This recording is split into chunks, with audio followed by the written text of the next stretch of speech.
and I am the Experimenter. Today we'll be looking at this odd idea in Yu-Gi-Oh! Of deck theory. This odd concept that there is a ratio of certain cards you play, such as 20 monsters, 10 spells, and 10 traps on a 40 card deck, which is just not a stable blueprint for most decks. Yes, I'm playing Voiceless Voice using only 10 spells when you use 3 or 2 or most of the spells. Very sustainable. Or a more modern kind of deck theory, being that 12 slots in your deck are either hand traps or board breakers, which in a deck editor would look like this. This literally takes up over 25% of your deck in a 40 card deck. At this point, you're barely playing the archetype. You're mainly just playing a deck of hand traps and board breakers with the archetype in it. Our type of deck theory that I saw recently was 20 monsters, 12 spells, and 8 traps, which just seems weird as fuck to me. For context, I'm 16, got introduced into Yu-Gi-Oh! When extra deck summons were limited to the extra monster zone, so I generally grew up with Yu-Gi-Oh! As this fast-paced, highly competitive format, but that's not how I play it. As shown in Series IRL, where I use my real-life decks against EDO Pro's casual servers. Most recent one being DDDs. One of, if not my oldest deck, excluding structure decks, of course. You know I started with that. Some decks in that series include Dinos, DDDs, and the one for the next episode of Series IRL, Evil Eyes.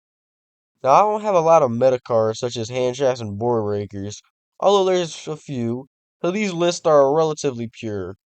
Now, with DDDs, counting Pendulum monsters as monsters singularly, not spells, over 75% of the main deck is monsters, yet it works very well, deliberately breaking the idea of a limited or set number of monsters. Or with Dinos, which over 60% of the deck is monsters.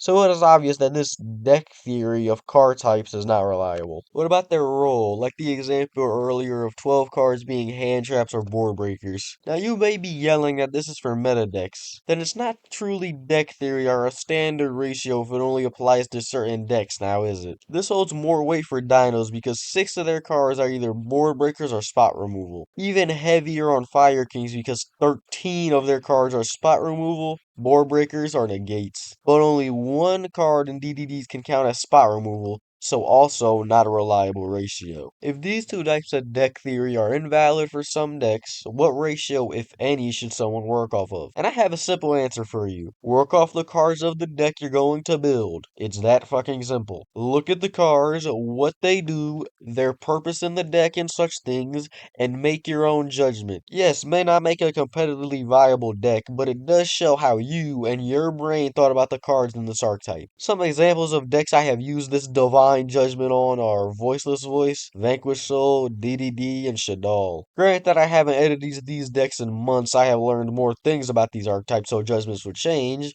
but these are the original builds. Now that I have debunked this idea of deck theory and this possibility is required, get your calculating ass out of here. I'm going back to the lab.